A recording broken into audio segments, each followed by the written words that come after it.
बिहार के रमेश चंद्र शुक्ल जी बताते हैं, बचपन से ही साधना में मेरी गहरी रुचि थी। ध्यान मुझे स्वतः सिद्ध था।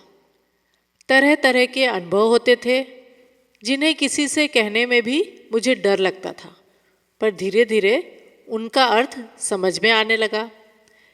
एक दिन न जाने कहाँ से एक महात्मा मस्ती चकाए और धूनी जलाकर बैठ गए। उनका नाम था बाबा हरिहर दास। उनसे प्रभावित होकर मैंने दीक्षा लेने की इच्छा व्यक्त की। उन्होंने मुस्कुराते हुए कहा, मैं तुम्हारा गुरु नहीं हो सकता हूँ। तुम्हारे गुरु इस धरती पर अवतरित हो चुके हैं। मेरा उद्धार भी तुम्हारे गुरु के द्वारा ही होना है। एक दिन वे मथुरा से यहाँ आएंगे और इसी मिट्टी की कुटिया में आकर मेरा उद्धार करेंगे।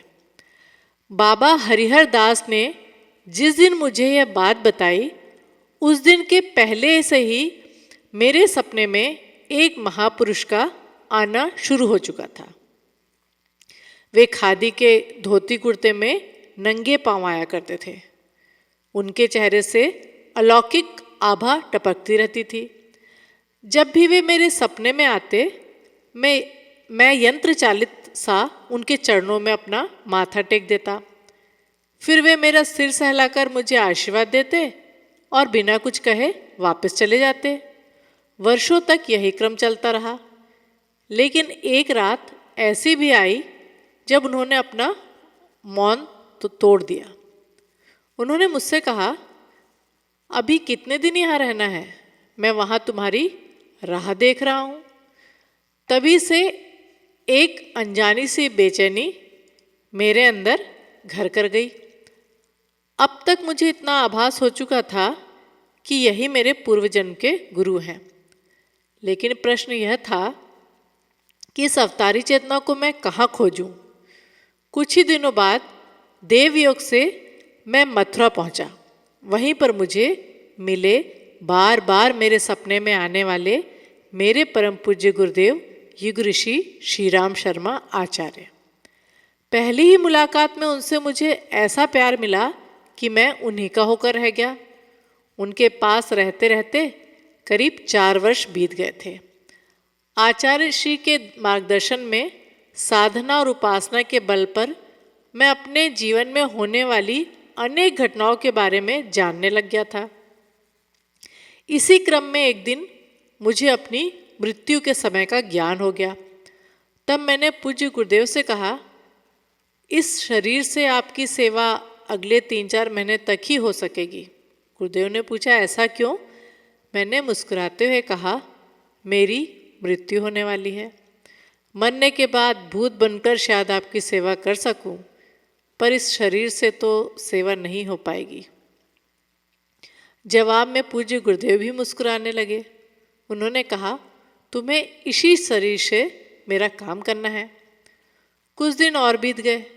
मृत्यु को कुछ और करीब आया जानकर मैंने पूज्य गुरुदेव के सामने फिर से यही बात दोहराई। गुरुदेव झल्ला उठे। उन्होंने डपटते हुए पूछा, अच्छा बता, तेरी मृत्यु कैसे होगी? मैंने कहा, आज से ठीक 2 महीने बाद मुझे एक सांप काट लेगा और उसी से मेरी मृत्यु हो जाएगी। मेरी बात सुनकर उनकी झल्लाहट कुछ और बढ़ गई। उन्होंने कहा, तू अपना काम करता चल, मरने की बकवास छोड़ दे। मुझे लगा कि गुरुदेव का इशारा शरीर की नश्वरता की ओर है। मैं भी करीब आती हुई मौत को भूलकर उनके काम में मगन हो गया। महीने 1.5 महीने बाद तो मैं इस बात को पूरी तरह से भूल गया था कि मौत मेरी तरफ तेजी से बढ़ती आ रही है। आखिरकार वह दिन भी आ गया जिसे नियति ने मेरी मृत्यु के लिए निर्धारित कर रखा था। सुबह के समय मैं शरण जी तथा 2-3 अन्य परिजनों के साथ नीम के पेड़ के नीचे बैठा था। गुरुदेव सामने के कमरे में थे। हम सब उनके बाहर निकलने का इंतजार कर रहे थे। समय बीतता जा रहा था, पर वे बाहर निकलने का नाम नहीं ले रहे थे। विलंब आया होता देख मैं उधर जाने की सोच ही रहा था कि अचानक पेड़ में से एक भयंकर विषधर सर्प मेरे सिर पर गिरा। उसी क्षण मुझे अपनी ध्यानावस्था में देखा कि कुछ दृश्य याद आ गया कि आज मुझे मृत्यु से कोई नहीं बचा सकता। पर आश्चर्य, उस काले सांप का फन मेरी आंखों के आगे नाच रहा था। उस काले सांप ने 2-3 बार अपने फन से मेरे सिर और छाती पर प्रहार किया, पर काट नहीं सका। ऐसा लगा कि किसी ने उसके फन को नाथ कर रख दिया है।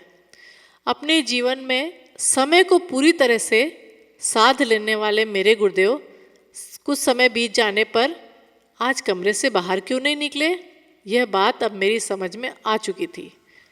डसने की कोशिश में असफल हुआ वह सांप धीरे धीरे मेरे शरीर पर सरकता हुआ नीचे आ गिरा। अब तक वहाँ कुछ और लोग भी जमा हो गए थे। सबने मिलकर उस सांप को मार दिया। तब तक वहाँ इस बात को लेकर कोहराम मच गया कि शुक्ला जी को सांप ने काट खाया। गुरुदेव अपने कमरे से निकले। इन सारी बातों से अनजान बनते उन्होंने पूछा, क्या हुआ शुक्ला? मैंने मरे हुए सांप को दिखाते हुए कहा, यह सर्प मेरा काल बनकर आया था, लगता है मैं बच गया। गुरुदेव ने गंभीर स्वर में कहा, इस सर्प को मारना नहीं चाहिए था। किसने मारा? किसी ने मुंह नहीं खोला। सभी सिर झुकाए खड़े रहे। वातावरण को सहज बनाने के लिए गुरुदेव बोले, खैर जाने दो, स्नान कर लो। पूज्यवर की शक्ति सामर्थ्य से अभिभूत होकर मैं स्नान करने के लिए चल पड़ा। उस दिन भी रोज की भांति ही दोपहर के बाद वाले कार्यक्रम में परम वंदनीय माता जी के गायन में मुझे तबले पर संगत करनी थी। मंच पर सारी व्यवस्था हो चुकी थी। तबला हारमोनियम रखे जा चुके थे। माता जी के लिए माइक सेट करना था। जैसे ही मैंने माइक को पकड़कर उठाना चाहा, मेरा हाथ माइक से चिपक गया। माइक में 240 वोल्ट का करंट दौड़ रहा था। अपनी पूरी ताकत लगाकर मैंने हाथ झटकना चाहा, पर झटक नहीं सका। फिर मैं चीख कर बोला, लाइन काटो। मुझे लगा कि अब मेरी मृत्यु निश्चित है। सुबह सांप से तो मैं बच गया था, पर बिजली के इस करंट से बचना असंभव है। लेकिन मेरे और मेरी मौत के बीच तो पूज्य गुरुदेव की तपश्चर्या की ताकत दीवार बनकर खड़ी थी। उन्होंने भेदक दृष्टि से बिजली के तार की ओर देखा और तार का कनेक्शन कट गया। माइक ने मेरा हाथ छोड़ दिया और मैं झटके से नीचे गिर पड़ा। सब लोग दौड़कर मेरे पास आ गए। पूज्य गुरुदेव भी स्थिर चाल से चले आ रहे थे। लोगों ने उन्हें रास्ता दिया। उन्होंने पास आकर पूछा, कैसे हो बेटे? बोलना चाहकर भी मैं कुछ नहीं बोल सका। ऐसा लग रहा था कि जैसे पूरे शरीर को लकवा मार गया हो। डॉक्टर बुलाए। उन्होंने कहा, बिजली का झटका बहुत जोर से लगा है, इसका असर मस्तिष्क पर भी पड़ सकता है। ठीक होने में कम से कम 3 महीने तो लग ही जाएंगे। डॉक्टर के चले जाने के बाद पूज्य गुरुदेव ने कहा, इसके सारे शरीर में सरसों के तेल की मालिश करो। संगीत का कार्यक्रम स्थगित कर दिया गया। मैं अकेले में बिस्तर पर लेटा हुआ गुरु सत्ता की सर्व समर्थता पर मुग्ध हो रहा था। कुछ ही घंटों के दौरान 2 बार काल मुझे निगलने के लिए आया और दोनों बार उन्होंने मुझे मौत के मुंह से बाहर निकाला। मैं उनके प्रति कृतज्ञता के भाव में डूबता जा रहा था कि ना जाने कब आंखों में गहरी नींद समाती चली गई। आधी रात के बाद अचानक मेरी नींद टूटी। ऐसा लगा कि कोई मेरी छाती पर बैठकर मुझे जान से मारने की कोशिश कर रहा है और मैं अब कुछ ही क्षणों का मेहमान हूँ। एक ही दिन में तीसरी बार मैं अपनी मृत्यु को करीब से देख रहा था। दोपहर बाद के बिजली के झटके ने मेरी सारी ताकत पहले से ही निचोड़ ली थी, इसलिए चाहकर भी मैं कोई प्रतिकार नहीं कर सका।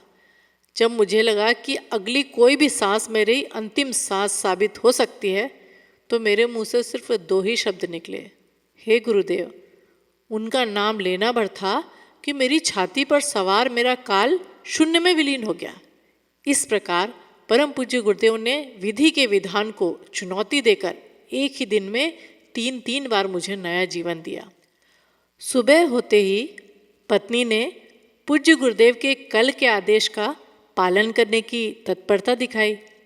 सरसों के तेल की मालिश शुरू हुई। 20 मिनट की मालिश में ही 1/4 आराम मिल गया। मालिश का यह क्रम करीब 1 हफ्ते तक चलता रहा। डॉक्टर साहब ने तो जोर देकर कहा था कि मुझे ठीक होने में कम से कम 3 महीने लग जाएंगे, लेकिन 8वें दिन ही मैं अपने आप को पहले से भी अधिक ताकतवर महसूस करने लगा था। उनकी दवा धरी की धरी ही रह गई। साक्षात महाकाल हैं हमारे गुरुदेव। ओम शांति।